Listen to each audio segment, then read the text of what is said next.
Movement for piece and justice for welfare, जैसा कि Moin sir ने उसका तारुफ भी आपके सामने रखा है।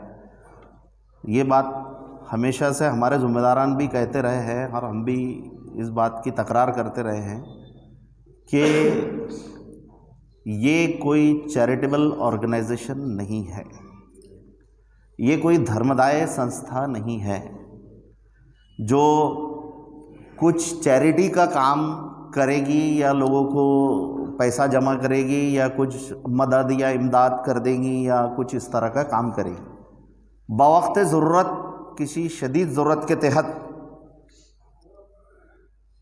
अगर कोई मौका पड़ता है कि जहाँ उसका कोई ऑप्शन ही नहीं है, तो वो एक अलग बात है कि वक्ती तौर पर वो काम किया जा सकता है कि भाई किसी का बहुत ज़्यादा मसला पैदा हो गया, तो वो एक अलग चीज़ है, लेकिन वो एक वक्ती काम है। हमारा मुस्तकिल काम या हमारे मुस्तकिल फीचर में ये कामों की शमूलियत नहीं है कि हम कोई चैरिटेबल काम करेंगे। सबसे अहम चीज़ ये आप ध्यान रख लीजिए, हमारे सब लोगों को ये रखना चाहिए। हम बेसिकली ये चाहते हैं बुनियादी तौर से कि हर आम आदमी जो है वो खुद मुख्तार बने, एम्पावर हो अपने हुकूक को हासिल करने के लिए। कौन से हुकूक, कौन से राइट्स? वो हुकूक जो उसको इस मुल्क के दस्तूर ने गारंटी के तौर पर दिए हैं, यानी उसको उसकी जिसको कहेंगे ज़मानत दी है कि आपको हमारा मुल्क का दस्तूर ये सारी चीज़ों की गारंटी या उसकी जो है वो ज़मानत देता है।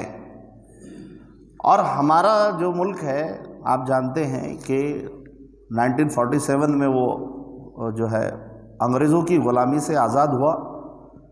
अंग्रेज़ों के कब्ज़े में जो था, आप तारीख़ भी पढ़ते हैं, सब पढ़ते हैं, क्या क्या बातें उसमें थी, क्या नहीं थी, क्या हुकूक लोगों को हासिल थे और क्या नहीं थे, वगैरह वगैरह।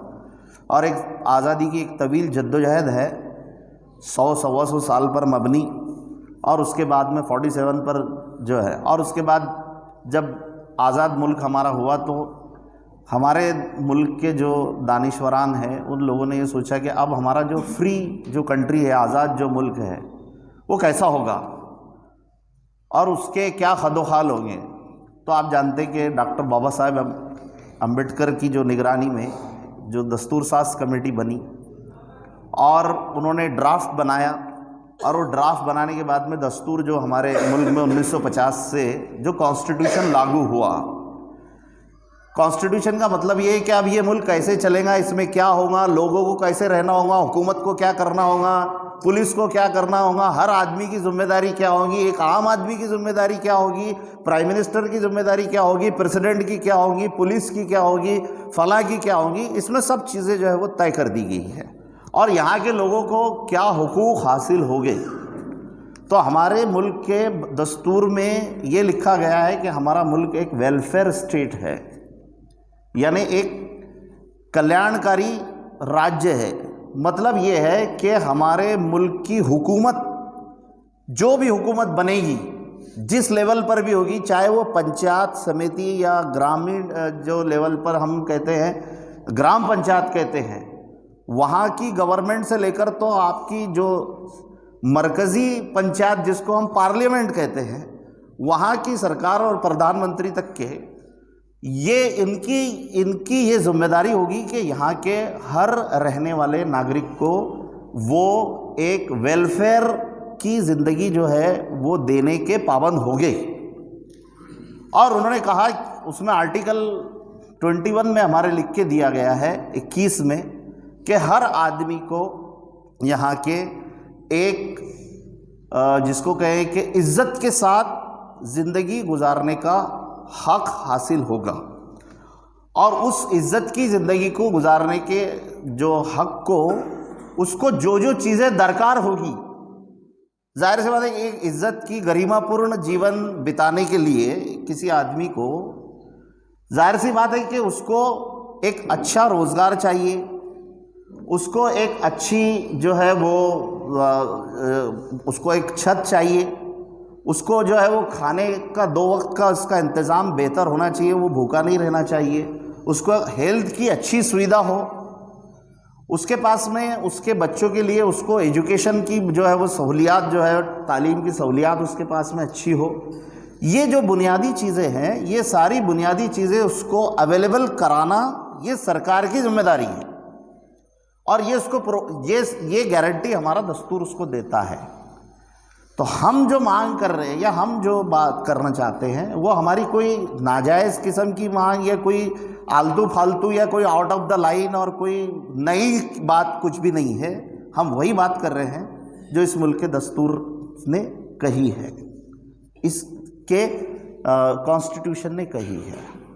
और आप जानते हैं कि हमारे कॉन्स्टिट्यूशन में जो बुनियादी 5-4 चीज़ें हैं वह है इक्वालिटी यानी मसावात, जस्टिस इंसाफ, लिबर्टी आज़ादी और फ्रेटर्निटी यानी बंधुता जिसको हम कहते हैं या भाईचारा हम जिसको कहते हैं। ये 4 चीज़ों के जो प्रियम्बल में हमारे मुल्क का जो दस्तूर है उसके प्रियम्बल में जो इब्तिदाइया में जो बात कही गई है, प्रियम्बल कहते ही है उसको जो पूरे दस्तूर का निचोड़ है, इस चीज़ों पर टिकी हुई है। अब अगर हम इन बातों पर आज के हालात का अगर हम जायज़ा लें या उसको परखें तो हमको क्या नज़र आता है? क्या सरकारें चाहे वो ग्रामीण लेवल से हो, सेंट्रल तक के हो, क्या वो अपनी जिम्मेदारी को निभा रही हैं? क्या वो यहाँ के हम आम नागरिक को एक अच्छी ज़िंदगी बिताने का हक वो दे रही है या उसको जो चीज़ें उसके लिए दरकार है वो उसको दे रही है? नहीं, इसमें वो बहुत ज़्यादा कामयाब 70 साल में भी नहीं नज़र आ रही है। आज भी लोगों के पास एक अच्छा रोज़गार, अच्छा तो बहुत दूर की बात है, रोज़गार का क्या मसला है इस मुल्क में आप जानते हैं। अब तो ये हो गया है कि रोज़गार के जो आंकड़े हैं वो आंकड़ा जो डिक्लेयर करने वाली जो संस्था होती है उस संस्था को भी बैन कर दिया गया है इस हुकूमत के ज़रिए कि आप रोज़गार के आंकड़े जो है वो डिक्लेयर ना करें कि कितने लोग अनएम्प्लॉयड है और कितने लोग एम्प्लॉयड है। ये हालात इस मुल्क के किए जा रहे हैं या कर दिए जा रहे हैं। इक्वालिटी या मसावात के बारे में ये कहा गया था कि तमाम लोगों को यकसा हुकूक हासिल होंगे और तमाम लोग कानून की नज़र में एक जैसे होंगे। तो एक आदमी है जिसकी शख्सी आज़ादी इस कदर इम्पॉर्टेंट है कि उसको सुप्रीम कोर्ट का जज जो है वो उसके ताल्लुक से बयान देता है और आनन फानन उसकी सुनवाई करके उसकी बेल को ग्रांट करता है। मैं बात आप समझ रहे होंगे क्या कह रहा हूँ। और एक आदमी पार्किंसंस का मरीज़ है, 80 साल की उम्र है उसकी, हाथ और पैर में राशा है, बदन पूरा हिलता है उसका, बूढ़ा आदमी है, वो 8 महीने से जेल में है, सिर्फ इस बात की डिमांड करता है कि ये जो पार्किंसंस की दवा है वो दवा लेने की इजाज़त मुझे मिल जाए। तो उसकी आज़ादी का सुप्रीम कोर्ट को कोई एहसास नहीं है। ये है इक्वालिटी, ये है मसावात। तो हम जब एक किताब दस्तूर की मौजूद है जिसके ऊपर सब बाउंडेड है, वो आदमी भी जो इस मुल्क का सबसे बड़ा आदमी है या जो पद के लिहाज से सबसे बड़ा है वो भी, और एक आम आदमी भी जो उससे बाउंडेड है, जो उससे बंधा हुआ है, तो वो इसका वायलेशन कर रहे हैं। तो अब उनको कौन इस बात की तरफ लाएगा कि आपको इसका जो है वो पालन करना है? हम से मुराद है इस मुल्क की आवाम। ये उसकी जिम्मेदारी है, सिविल सोसाइटी की जिम्मेदारी है कि वो इन सब लोगों को इस बात पर मजबूर करे कि वो उनकी जो जिम्मेदारी है उसको निभाएं। हमारा काम सिर्फ ये नहीं है कि 5 साल में एक मर्तबा किसी भी इलेक्शन पे वोट दे के उसको भूल जाना आदमी को, वो चाहे फिर वो ग्राम पंचायत का सदस्य हो, म्युनिसिपल कॉरपोरेशन का या उसका नगर सेवक हो, या फिर जो है वह आमदार हो, खासदार हो, या कोई भी हो, उसको भूल जाना। ये हमारी जिम्मेदारी सिविल सोसाइटी से मुराद हम सब जो आम इंसान है, इस मुल्क के नागरिक है वो। और movement for piece and justice वो यही चाहती है कि हर आम इंसान को उसके हुकूक के तई बेदार करना चाहती है और बेदार करके वो उसको अपने उस हुकूक को हासिल करने के लिए खुद मुख्तार बनाना चाहती है। वो किसी महमूद सर का, किसी जो है वो शिरीष दादा चौधरी का और किसी इरफान मेंबर का और चौधरी साहब का या अहमद सेठ का मोहताज नहीं रहे। वो जाए और ये कहे कि ये दिस इज़ माई राइट और ये मुझे मिलना चाहिए। ये गारंटी है, ये दस्तूर की गारंटी है। हम इतना खुद मुख्तार उस आदमी को बनाना चाहते हैं, हम आदमी, आम आदमी। और ये काम इतना आसान नहीं है। ये काम बहुत बहुत सब्र के साथ, बहुत पेशेंस के साथ में करने का काम है। और इसको बहुत इस हॉल में बैठे हुए चंद अफराद जो है वो नहीं कर सकते, बल्कि इसको एक मूवमेंट की शक्ल मिलनी चाहिए। एक पूरी तहरीक, अवामी तहरीक ये बनना चाहिए। और जब ये अवामी तहरीक बनेगी तब वो मकसद हमको हासिल होगा जो मकसद हम हासिल करना चाहते हैं कि इस मुल्क के दस्तूर ने हर इंसान को जो गारंटी दी है वो उसको हासिल हो जाए, उसकी एक अच्छी जीवन की जो गारंटी दी है वो उसको मिले। तो ये काम करने के लिए movement for piece and justice इस मुल्क में काम कर रही है। अभी ये महाराष्ट्र और आंध्र प्रदेश में थी, अब इंशाअल्लाह बहुत जल्द जो है इसको मुल्कगीर पैमाने पर नेशनलाइज कर दिया जाएगा या किया जा रहा है, उसका प्रोसेस है। और इसके पहले भी मैं भुसावल में भी बात कहा था कि अब हम जो है वो दिल्ली में भी धरना प्रदर्शन इंशाअल्लाह करेंगे। वो दिन भी आएगा कि हम किसी नेशनलाइज प्रॉब्लम पे, किसी कौमी मसले पर हम दिल्ली के पार्लियामेंट के पास भी जो है अपना एहतजाज दर्ज कराने की जो है वो स्थिति में आ सकते हैं। लेकिन उसके लिए भाइयों दोस्तों हमको बहुत काम करने की ज़रूरत है। हर आदमी को, हर मकाम के आदमी को काम करने की ज़रूरत है। तहरीक इस मूवमेंट को फैलाने की ज़रूरत है। और बिला लिहाज मज़हब व मिल्लत, ये क्या बात हम हर मुल्क के हर आदमी के लिए कर रहे हैं। इसमें कोई जात बात धर्म और उसकी कोई बात ही नहीं है। ये इस मुल्क के रहने वाले हर शहरी के लिए की बात है। तो हम हर शहरी को, हर आदमी को इससे जोड़े, वो चाहे किसी धर्म, किसी मज़हब और किसी जमात का भी हो। क्या ये उसका प्रॉब्लम नहीं है? क्या रोज़गार वो किसी का मसलक या किसी का धर्म, या क्या उस एम्प्लॉयमेंट उसका प्रॉब्लम नहीं है? भूख उसका प्रॉब्लम नहीं है? क्या इलाज, उसके लिए अच्छा इलाज मिलना क्या उसका प्रॉब्लम नहीं है? क्या अच्छा घर या उसको अच्छा जो है वो छत उसके मकान की हो, क्या ये उसका प्रॉब्लम नहीं है? तो हमको इसको बहुत तेज़ी के साथ अवामुन नास में ले जाने की ज़रूरत है। हमारे हद तक महदूद रखने की कोई ज़रूरत नहीं है।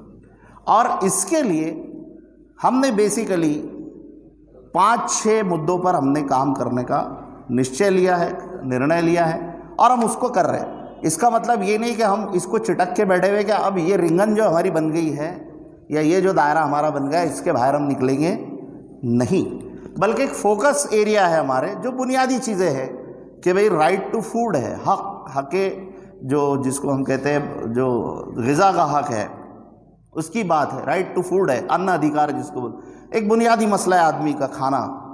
तो उस पर हम बात करते हैं, हम उस पर हम काम कर रहे हैं। उसके बाद में जो है वो एजुकेशन है, तालीम है, राइट टू एजुकेशन है। हेल्थ यानी जिसको हम स्वास्थ्य कहते हैं या सेहत का अधिकार जिसको हम कहते हैं। गवर्नमेंट के स्कीम्स है या उनके जो है वो मुख्तलिफ़ किस्म के फलाही स्कीमात है। अनऑर्गेनाइज लेबर या जिसको हम असंगठित कामगार जो कहते हैं, ये एक बहुत बड़ा सेक्टर है। 93% लोग इस मुल्क के अनऑर्गेनाइज सेक्टर में काम करते हैं। ये जो है वो ऑफिशियल गवर्नमेंट का डिक्लेरेशन है। 93% लोग, सिर्फ 7% लोग जो है, सिर्फ 7% इस मुल्क के वो लोग हैं जो ऑर्गेनाइज सेक्टर में काम करते हैं। ऑर्गेनाइज और अनऑर्गेनाइज में फ़र्क क्या है ये आपको पता है। ऑर्गेनाइज सेक्टर या जिसको संगठित कामगार कहते हैं उनका वो ये है, संगठित कामगार उसको बोलते हैं जिनको यूनियन बनाने का हक़ रहता, जिनको पेंशन मिल सकती है, जिनको पीएफ रहता है, जिनको मंथली सैलरी मिलती है, जिनको जो है वो पूरे तरह के जो बेनिफिट्स गवर्नमेंट के जितने भी होते हैं, जो साल के 6 महीने के बाद में उनका डियरनेस अलाउंस है, हाउस रेंट अलाउंस है, ये है, फला है, ये सारे जो बेनिफिट्स हैं उनको जो है वो रेगुलर मिलते हैं। ऐसे लोगों को कहते हैं ऑर्गेनाइज सेक्टर वाले।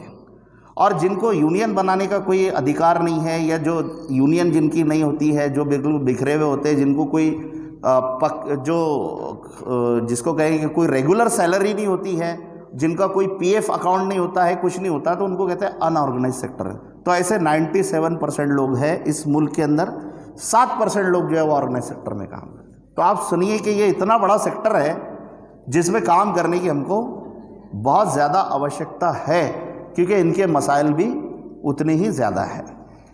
अब आप ये बांधकाम मजदूरों की जो हम लेकर चल रहे हैं, ख़ास तौर से एक बहुत बड़ा इशू है जिस पे हम कई दिनों से काम कर रहे हैं। बहुत सारे मसाइल भी इसमें आ रहे हैं, आते हैं, काम करते करते वो मसाइल हम समझ भी रहे हैं और उसको हल करने की भी कोशिश कर रहे हैं। आज जो है लगभग यानी 3200 करोड़ रुपया, 3200 करोड़ रुपया गवर्नमेंट के पास में इस सेक्टर के लिए जो है वो उसके मंडल में, उनके वेलफेयर मंडल में उनके पास में वो पैसा है। और उनके वो 15-18 स्कीमात जो उन्होंने बताया कि वह पैदाइश से लेके उसकी मौत तक मजदूर की, वो सारी स्कीमें हमने कवर की है। उसकी शादी, उसके बच्चे होंगे तो उसकी डिलीवरी से लेकर तो वो सारी चीज़ें, बच्चे पढ़ेंगे और उसके मरने तक के, और उसका अगर कुछ कम ज़्यादा हो जाता है, उसको अगर कोई ज़ख्मी हो जाता है, डिसेबिलिटी आ जाती है या मर जाता है, वो सारे पैसे उसके अंदर जो उसने कवर की। तो ये स्कीम गवर्नमेंट ने लाई तो लाई है ज़रूर, उस पर बड़े अट्रैक्टिव टाइप की चीज़ें भी हैं, लेकिन वो स्कीम में कुछ चीज़ें लोगों को हासिल हो पा रही है, कुछ नहीं हो रही है। लेकिन उसमें हमने सबसे अहम चीज़ जो है वो रजिस्ट्रेशन बांधकाम मजदूरों का था। वो रजिस्ट्रेशन पे हमने काम किया, लेकिन वो काम पूरा काफ़ी नहीं है। अभी भी कई सारे बांधकाम मजदूर ऐसे हैं जिनका अभी तक कोई रजिस्ट्रेशन नहीं है। तो ये काम हमारे मुस्तकिल करने का है, हमारे लोगों का, कि हमारा ये मुस्तकिल फीचर है कंटिन्यूअस, कि राशनिंग सिस्टम पर, एजुकेशन पर, अनऑर्गेनाइज सेक्टर पर हमको कंटिन्यूअस काम करना है। हमको ये देखना है कि हमने अभी 200 लोगों का रजिस्ट्रेशन कर दिया, अब कौन बच गया गांव में, फिर उनके रजिस्ट्रेशन की तरफ हम बढ़े, अब कौन बच। और अब इसकी रजिस्ट्रेशन प्रक्रिया जो है बहुत सहल और आसान कर दी गई है। मुसलसल हम और हमारे जैसी और दूसरी संगठनों ने जो गवर्नमेंट पर दबाव बनाया, तो उसके लिए और इजी कर दिया। अब तो इसको ऑनलाइन कर दिया गया, और रिन्यूअल का भी प्रोसेस जो है 1 साल की बजाय 5 साल का कर दिया गया। यानी 1 साल में रिन्यूअल होता था, अब उसको जो है वो 5 साल में कर दिया गया है। तो हम काम करें, हम सब लोग बढ़कर काम करें, तो लोग भी हमसे जुड़ेंगे, जिनका काम हो रहा है वो भी जुड़ेंगे, और उनको हम बताएं कि भाई हम ये ऑर्गेनाइजेशन है, हमने जिस तरह से तुम्हारा काम किया है, जिस तरह से तुमको एम्पावर किया है, उसी तरह से आप भी अब जो है वो दूसरे को, जैसे वो एक यानी जिक्र ये नहीं कि वो कोई मूवी थी सलमान खान की, वो बोले थैंक यू मत बोलो, बोले अगर हो सके तो 3 लोगों की मदद कर देना। वो जो उसने एक कंसेप्ट लाया था, तो किसी यूट्यूब पर वो कुछ एक प्रोग्राम के तहत उसका वो क्लिप किसी ने दिखाया, तो मैं देखा उसको। तो उसमें ये है कि आप अपने से जो लोग काम कर रहे हैं, जो उसको अब उसका काम हो गया है, तो उसका काम हो गया, वो बहुत खुश हो गया, चले गया नहीं, बल्कि उसको ये बोलो भाई कि अब तेरा काम हो गया है, तो अब तेरे जैसा कोई मजदूर अगर कोई है जिसका रजिस्ट्रेशन नहीं है, तो तू उसको हेल्प कर, उसको ला। ये एम्पावरमेंट है, इसको कहते हैं खुद मुख्तार बनाना। कि जैसे तूने अपना रजिस्ट्रेशन किया, तेरे को मालूम पड़ गया ये कागजात थे, ऐसा ऐसा था, ये जमा करना था, ऐसा वहाँ जाना था, ये करना था, तो अब तू ये काम कर कि वो अगर कोई प्रॉब्लम आती है तो वो प्रॉब्लम को हम लोग सॉल्व करेंगे, मिलके जाएंगे, करेंगे। तो तू उसको एम्पावर कर, तू उसको समझा, तो बहुत आसान है। उसके साथी को, जो उसके साथ काम कर रहा होगा, 2 लोग हैं उसके साथ काम करने वाले, और उनको ये चीज़ मालूम नहीं है और उनका रजिस्ट्रेशन नहीं हो, तो बहुत आसानी से वो समझा देगा, करा देगा और उसको एम्पावर कर देगा वो, और ये कर, और बताए वो कि देखो भाई ऐसी ऐसी संगठना है जिससे मैं ये था। और फिर उसको जो स्कीमात उसको नहीं मिल पा रही है, जो स्कीमात से उसको जो फ़ायदा नहीं मिल पाया है, कि भाई उसका डिलीवरी का मामला था, लेकिन डिलीवरी का वो पूरे उसमें बैठने के बावजूद जो उसके क्राइटेरिया है, या जो उसकी जो ये है कंडीशंस है, शराइत है, वो शराइत में बैठने के बावजूद उसको उसका फ़ायदा नहीं मिल पाया, तो फिर हम जो है वो सारे मजदूर, वो 4, 5, 10 लोग मिलके जो है वो फिर हमारी मूवमेंट खड़ा होगी। तो इस तरह से ये मूवमेंट खड़ा करने का काम हम करेंगे, ये मजदूरों के ज़रिए, ये राशन सिस्टम के ज़रिए, जो लोग राशन सिस्टम का, हेल्थ का जो सिस्टम है उसके ज़रिए, और इस तरह से हम वो बड़ा गोल अचीव करना चाहेंगे जो हम ये चाहते हैं कि इस मुल्क की आवाम को जो उनका वाकई में जो हक़ है वो उसको मिल जाए। तो आप कहें कि ये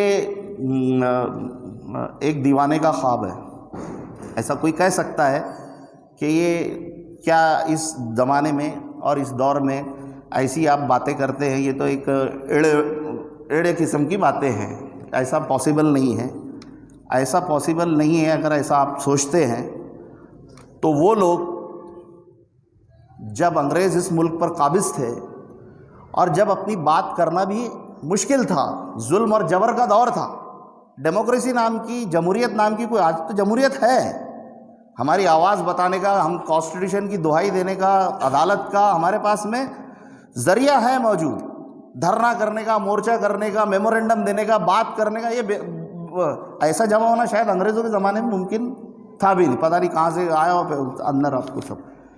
तो उस वक्त तो ये करना तो मुश्किल था। तो उस वक्त वो लोग जिनके जहन में आज़ादी की तहरीक का ख्वाब आया और तहरीक का ख्याल पैदा हुआ कि हम इस मुल्क को आज़ाद कराएंगे, अगर वो भी ऐसा सोच लेते कि चलो हम इस मुल्क को आज़ाद कराएंगे एक अंग्रेज़ों से और इसके ख़िलाफ़ एक तहरीक शुरू करेंगे, अगर वो भी ये सोच लेते कि दिस इज़ नॉट पॉसिबल, ऐसा अब तो ज़राए सोशल मीडिया और टीवी और टेक्नोलॉजी तो कहीं पटों से जो है वो आगे बढ़ चुकी हैं अपने बात को लोगों तक, उस वक्त अपनी बात लोगों तक कहना, क्या करना, छाप खाना, पेपर, अखबार, ये सारी चीज़ें, इसके अलावा और कोई दूसरा रास्ता नहीं था।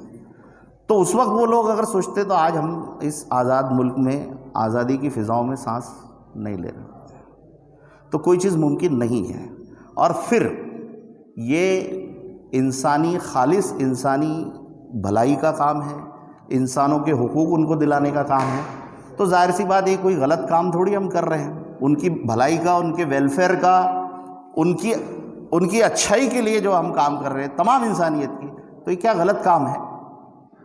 क्या हमारा कोई डिस्ट्रक्शन का एजेंडा है, कोई तखरीबी एजेंडा है हमारा? जो लोग तखरीबी एजेंडा इस्तेमाल कर रहे हैं वो पूरी धूम के साथ काम कर रहे हैं और उनके साथ में पूरे ज़राए वसाइल भी है, ये आप जानते हैं। तो ये भी आप बात ध्यान में रखिए कि इस मुल्क की मौजूदा हुकूमत जो है, और अब पता नहीं कि आगे तो क्या होगा, वो तो अल्लाह ही बेहतर जानता है। इनका और कारपोरेट का गठजोड़ हो चुका है, जो सरमायादार लोग हैं, और सरमायादार तबका और ये लोग ये नहीं चाहते हैं कि आम इंसानों के बुनियादी हक हुकूक की बात हो और वो लोगों को जो है उनके हुकूक हासिल हो। उनका एजेंडा ये है कि वो ये चाहते हैं कि लोगों को दबाया जाए, उनको दबा और कुचला रखा जाए। आज़ादी और जो है उनकी जो है वो इक्वालिटी, या जिसको हम, जो हमारे दस्तूर के जो 4 पिलर्स हैं, वो इस पिलर के बिल्कुल मुखालिफत जो है वो बज़ाहिर तो वो दिखाते ज़रूर ये है, लेकिन ये सारी चीज़ें आप देख रहे हैं कि क्या है। वो आदमी जो उनका भोंपू बना हुआ है, वो आदमी के लिए कोर्ट जो है वो आनन फानन फैसला करती है, और एक आदमी जो है वो जिसको राशे की बीमारी है, पार्किंसंस का मरीज़ है, 80 साल की उम्र है, बूढ़ा है, उसको जो है सिर्फ उसकी दवा की सहूलत देने के लिए कोर्ट कहती है अभी टाइम नहीं है, 30 दिन बाद सुनवाई करेंगे। What is this? कितना ख़तरनाक चीज़ है। आप ध्यान रखिए कि ये हो क्या रहा है। और वो आदमी भी इस मुल्क के मेजॉरिटी तबके से ताल्लुक़ रखता है, बात याद रखिए, मेजॉरिटी तबके। लेकिन क्यों? क्योंकि वो हमारे लेवल का नहीं है या हमारा दस्ते रास्त नहीं है। तो ये बहुत ज़रूरी है, इसलिए हमको बहुत तेज़ी के साथ काम करने की ज़रूरत है। हमारे काम को फैलाने की ज़रूरत है, नीचे तक ले जाने की ज़रूरत है, गांव-गांव, खेड़ा जो है वो उस तक जो है वो हमारी बात को ले जाने की ज़रूरत है, ताकि लोग जो है हमारे साथ में आए और हम एक अवामी तहरीक बनकर हम वो काम करें जो यहाँ की अवामुन नास के हक़ में बेहतर हो, उनकी बेहतर ज़िंदगी के लिए जो है, और ये मुल्क, इस मुल्क का जो दस्तूर है उस दस्तूर के मुताबिक चले। तो ये कुछ बुनियादी चीज़ें थी जो मैं तकरीर तो नहीं, एक चर्चा के तौर पर आपके सामने रखना चाह रहा था। अब जो 10-15 मिनट में जो हमारी हेल्थ कैंपेन आ रही है, जो स्वास्थ्य का अधिकार है, उस पर जो हमको काम करना है, उस ताल्लुक से कुछ मैं आपके सामने बातें रखना चाहता हूँ। उसका सर्कुलर मैंने हर आदमी को, हर जो मकामी ज़िम्मेदार हैं उस तक मैंने, प्रेसिडेंट तक जो है वो पहुँचाया हूँ। आप सब लोग अपनी जो है मकाम पर बैठे मीटिंग करें और उसको किस तरह से वो कैंपेन को आगे ले जाना है वो करें। आप देखते हैं कि हमारी जो हेल्थ की सिचुएशन है इस मुल्क की, देखिए एक बात याद रखिए, ये भी एक बड़ा गेम है। यहाँ पे भी जो कारपोरेट और सरमायादार तबका है उसका एक बहुत बड़ा कब्ज़ा है और वो ये छोड़ना नहीं चाहता है। दवाइयों से लेकर तो हेल्थ, दवाखानों का जो पूरा निज़ाम है वो निज़ाम पर हुकूमत ये नहीं चाहती है कि हम अपनी जिम्मेदारी निभाकर आम आदमी को हेल्थ की अच्छी से अच्छी सुविधा जो है वो उपलब्ध कराएं। हमारा जो इतना बड़ा कंट्री है वो हेल्थ पर सिर्फ 1.5 जीडीपी का खर्चा करता है, 1.5%, सिर्फ 1.5%। बहुत सीरियस सिचुएशन है। जबकि हमारे पड़ोस के जितने ममालिक हैं, श्रीलंका, भूटान, नेपाल, बांग्लादेश और पाकिस्तान, ये जितने पड़ोसी ममालिक हैं हमारे, खैर अगर एक जो है वो एक पड़ोसी मुल्क को छोड़ के बकिया दूसरे ममालिक की बात अगर हम करें तो वो तो बहुत गरीब है, लेकिन वो लोग भी अपने मुल्क के 3% से ज़्यादा जीडीपी का खर्चा करते हैं। 3% से ऊपर खर्चा करते हैं और हम सिर्फ 1.5। तो इतना ये जो है आवाम की हेल्थ से ये लोग खेल रहे हैं, ये बात समझ लीजिए आप। आवाम की हेल्थ से खेला जा रहा है।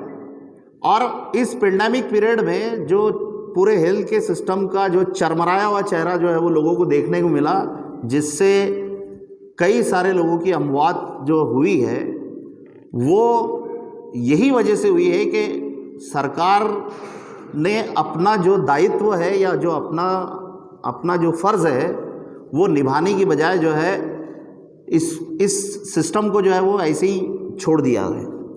और जितना अखराजात इस पर खर्च होना चाहिए, जो पैसा गवर्नमेंट ने इस पर लगाना चाहिए, उतना पैसा गवर्नमेंट ने नहीं। इस सरकार ने अपने बजट में ये तय किया था, मोदी गवर्नमेंट ने, कि हम 2.5% खर्चा करेंगे। ये डिक्लेरेशन है उनका बजट का, और आज कर रहे कितना, 1.5 के आसपास में, यानी दुगना से भी कम, यानी 1.5 और 1.5 3 होता है। तो यानी 2.5% जो है लाने के लिए 1% और भी उसको जो है वो लेना है, तो उतना भी जो है वो खर्चा नहीं कर रही है। और महाराष्ट्र सरकार की स्थिति उससे भी खराब है। महाराष्ट्र सरकार 1.2 और कभी कहा जाता है कि 0.8 के आसपास में खर्चा कर रही है, 0.8 जीडीपी का।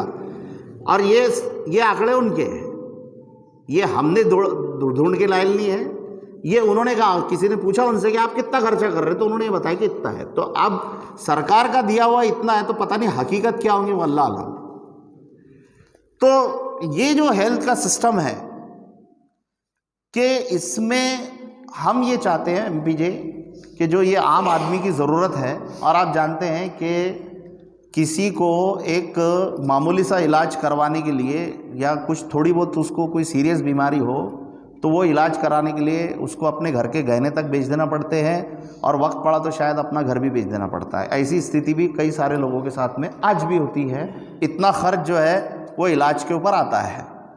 तो हम ये कहते हैं कि यहाँ की आवाम को या यहाँ के लोगों को, यहाँ के सिटीजन्स को अच्छी हेल्थ की सुविधा देना ये आपका कर्तव्य है, सरकार का कर्तव्य है, इसलिए कि उसने ये गारंटी लिए हुई है कि हम लोगों को एक अच्छी ज़िंदगी देंगे। तो अच्छी ज़िंदगी में उसकी हेल्थ भी शामिल है ना, 21 आर्टिकल के तहत। और हम इस पर और भी बंधे हुए हैं यूनाइटेड नेशन के चार्टर पर,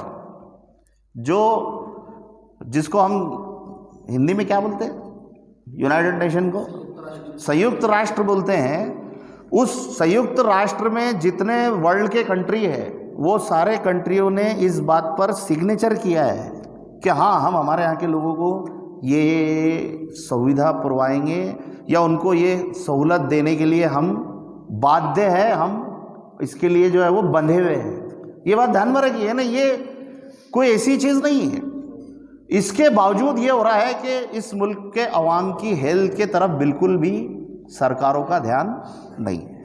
तो हम इस मुहिम के ज़रिए जो 20 नवंबर से 30 नवंबर के बीच में हो रही है, जिसका जो सबको बेहतर स्वास्थ्य इसका स्लोगन है हमारे अभियान का, और इसका जो पीरियड है वो 10 दिन का है। तो अब हेल्थ का सेक्टर इतना बड़ा है तो वो क्या बोलते नहीं, क्या बदन जख्मी है, कहाँ कहाँ से जो है उसको कहाँ से उसकी जो है वो सर्जरी कर रहे हैं, हम हर जगह जख्म लगे हुए हैं, तो उसको कहाँ से दुरुस्त करें। या जिसको कहते हैं कि वो जो आपकी लिहाफ है या जो चादर है, वो चादर कई कई जगहों से फटी हुई है, तो किस किस जगह से उसको सीएंगे, इधर से सी तो इधर से फटता, इधर से सी तो इधर से फटता। तो चलो हम कोशिश ये कर रहे हैं कि कुछ बुनियादी चीज़ों पर हम वर्क करना चाहते हैं इस हेल्थ सिस्टम में, ताकि अगर जो गवर्नमेंट के वो अस्पताल या वो हॉस्पिटल जो गवर्नमेंट के ज़रिए चलाए जाते हैं, अगर उनकी हालत को सुधारने में, कुछ सुधार लाने में हम कामयाब होते हैं, तो ये हमारा एक लिए अचीवमेंट हुआ कि वहाँ उन अस्पतालों की हालत बेहतर हुई है और लोगों को जो सहूलियात वहाँ पे दस्तयाब होना चाहिए थे वो सहूलियात दस्तयाब होना शुरू हुई हमारी इस कोशिश के ज़रिए अभी महाराष्ट्र भर में।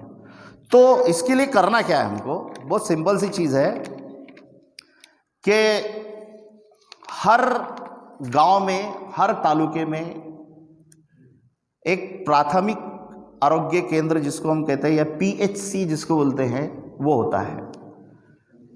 तालुका लेवल पे अलग होता है, गांव लेवल पे अलग होता है, डिस्ट्रिक्ट लेवल पर अलग होता है, कहीं पर सब डिस्ट्रिक्ट हॉस्पिटल भी होता है और डिस्ट्रिक्ट पर सिविल हॉस्पिटल होता है, जो गवर्नमेंट चलाती है अपने पैसे से।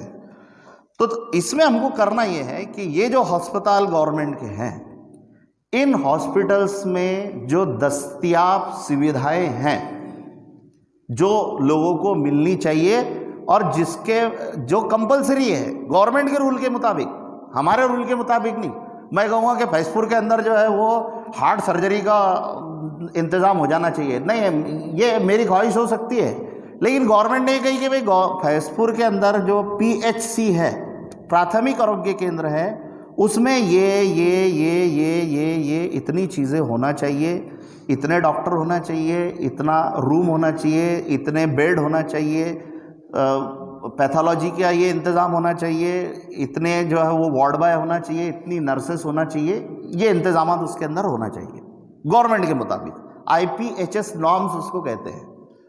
तो हम ये करेंगे कि वो हॉस्पिटल का सर्वे करेंगे और वो हॉस्पिटल को सर्वे करने के बाद में वहाँ पर हम अपनी नज़रों से भी देखेंगे कि ये सुविधाएं मौजूद है कि नहीं है।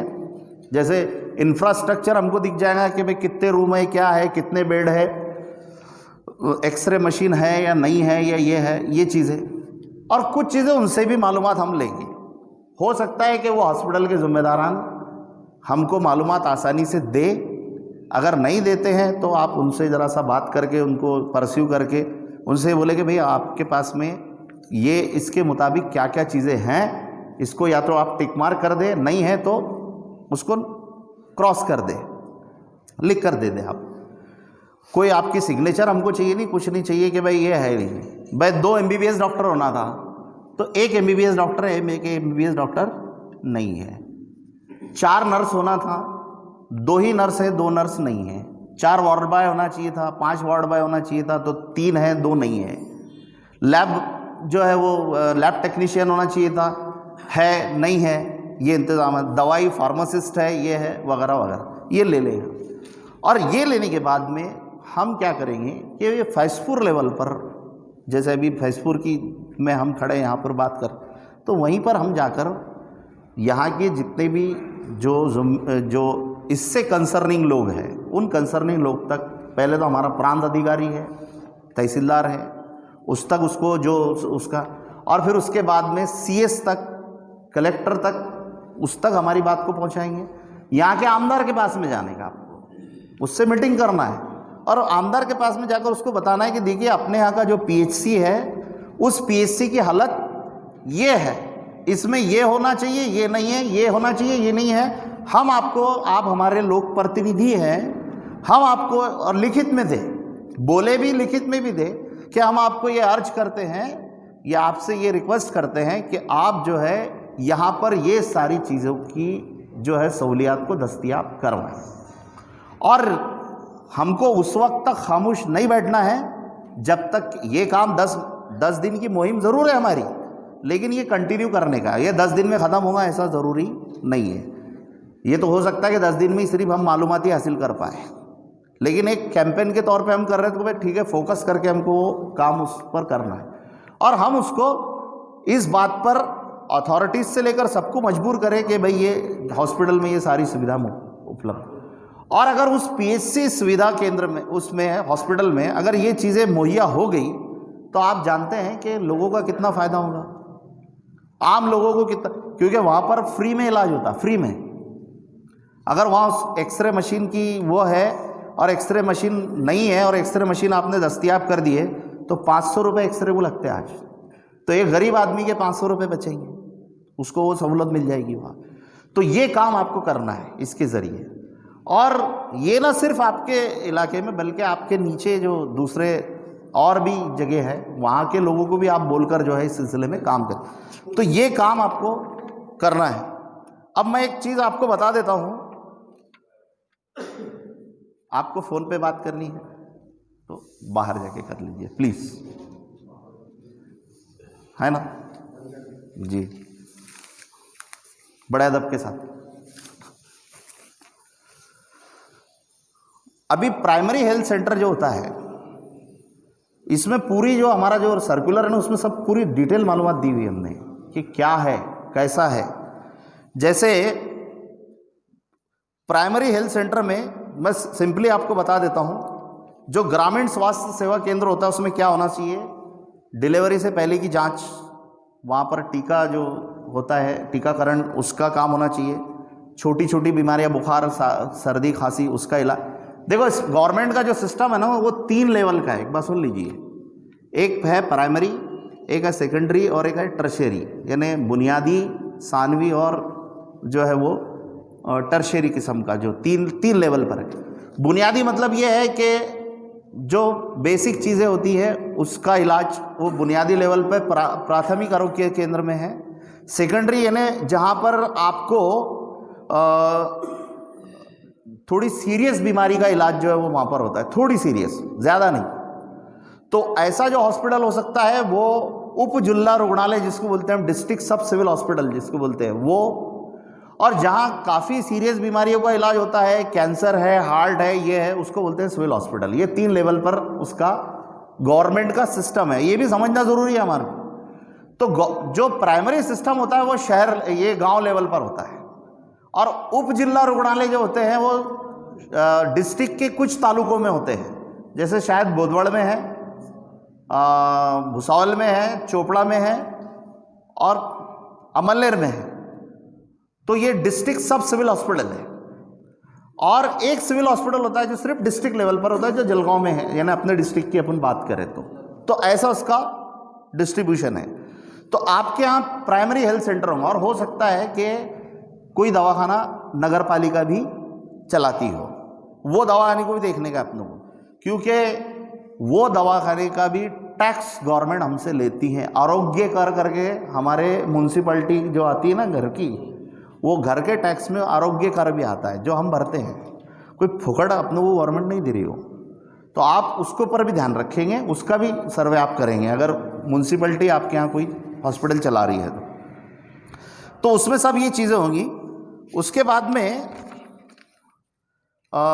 CHC करके होता है, यानी 4 प्राथमिक आरोग्य केंद्र पर एक CHC होता है, यानी कम्युनिटी हेल्थ सेंटर होता है। जैसे अभी 4 गांव के प्राइमरी सेंटर है ना, उनको ये करके एक किसी एक गांव में वो CHC देते हैं, यानी थोड़ा बड़ा हॉस्पिटल रहता हो, उसमें थोड़ी और ज़्यादा सहूलतें वहाँ पर होती है। और फिर सब डिस्ट्रिक्ट हॉस्पिटल होता है जो मैंने आपको बताया, और फिर सिविल हॉस्पिटल। तो इसमें जो सारी बीमारियां कौन कौन सी कवर होती है, काय काय का इलाज होता है, क्या होता है, वो सारी चीज़ें वहाँ पर है।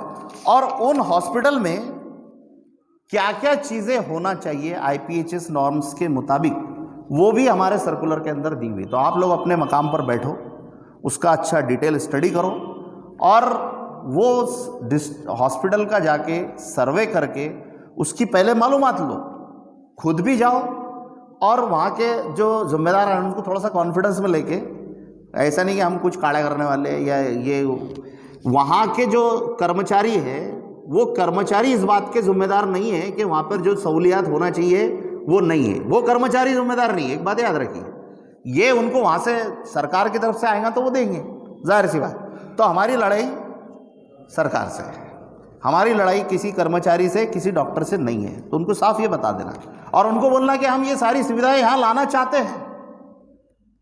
उसको क्या तकलीफ है? अगर एक MBBS डॉक्टर है तो हम कहेंगे 2, तो कहेंगे अच्छा मेरा लोड कम होगा, एक MBBS डॉक्टर और बैठेगा। मैं 4 फार्मासिस्ट है, 4 नर्सेस है, तो हम और 2 नर्सेस को बढ़ाना चाह रहे हैं क्योंकि यहाँ पे ज़रूरत और 2 नर्सेस की है, हम उनका अपॉइंटमेंट करवाना चाह रहे, ला रहे हैं उनको यहाँ पर।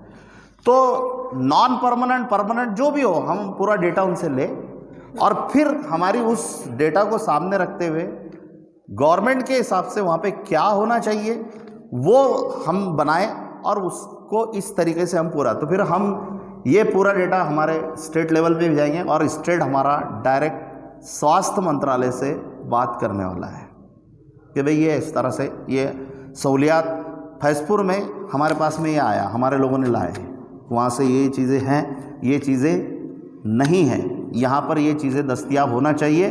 गवर्नमेंट को उसका वो करेंगे, गवर्नमेंट उसका अपॉइंटमेंट करेगी, वहाँ पर वो लोगों को जो है वो लाएगी।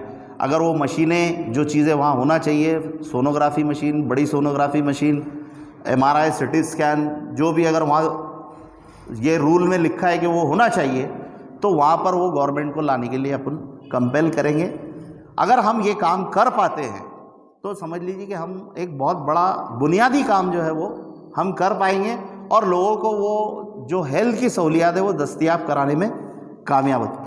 तो ये काम को आपको फ़ौरन जो है वो आज से ही लग जाना है, तमाम लोगों को अपने अपने लोकल लेवल पर बैठकर मीटिंग करके अपने पूरे कैडर के साथ में, और जाके, और कोई हमारा झगड़ा नहीं है किसी से, कुछ ये नहीं है, तो वहाँ के लोगों को भी आप ये बताएं।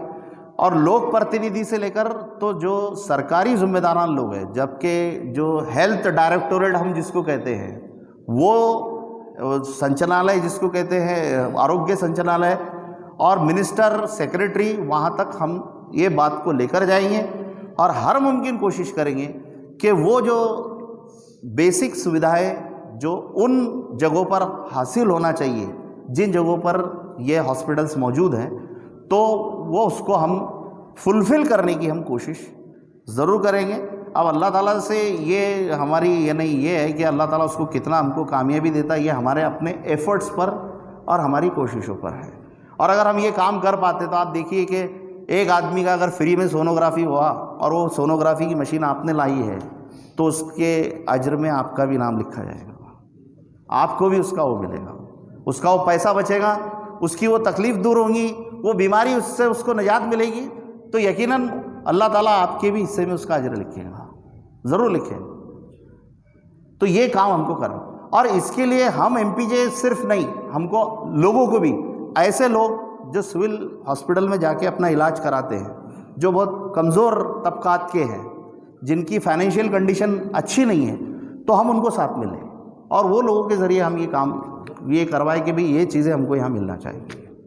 तो ये कैंपेन के ज़रिए ये काम हम करना चाहते हैं, और हमको नतीजा खैज़ ये काम बनाना है। निस्ता जिसको कहेंगे कि नशिस्तन गुफ्तन बर्खास्तन कुछ हो गया वो नहीं, हमको इसको रिज़ल्ट ओरिएंटेड बनाना है, और हमको ये दिखना चाहिए, ये पता होना चाहिए कि हाँ, फैजपुर के प्राथमिक आरोग्य केंद्र में 20 नवंबर से पहले ये हालत थी, और हमारी कैंपेन करने के बाद में फैजपुर के प्राथमिक आरोग्य केंद्र में ये चेंजेस आया, ये होना चाहिए। निश्चित रिपोर्ट के लिए या सिर्फ इसके लिए हमने ये काम करा वो नहीं, आपका रिजल्ट ओरिएंटेड वर्क होना चाहिए। और करेंगे हम इंशाल्लाह। हम उस बारे में इतने कैपेबल है कि हम इंशाल्लाह उसको ज़रूर करेंगे। हमारे लोग उतने काबिल भी है, ये भी है, और हौसला और हिम्मत के साथ में उसको जो है वो अंजाम देने की हम कोशिश करें। यही कुछ गुजारिशात या यही कुछ आपसे रिक्वेस्ट थी इस सिलसिले में, इस कैंपेन के, जो हम सबको यहाँ पे करना है। अल्लाह से दुआ है कि वो हम सबको बोलने से ज़्यादा काम करने की तौफीक अता फरमाए।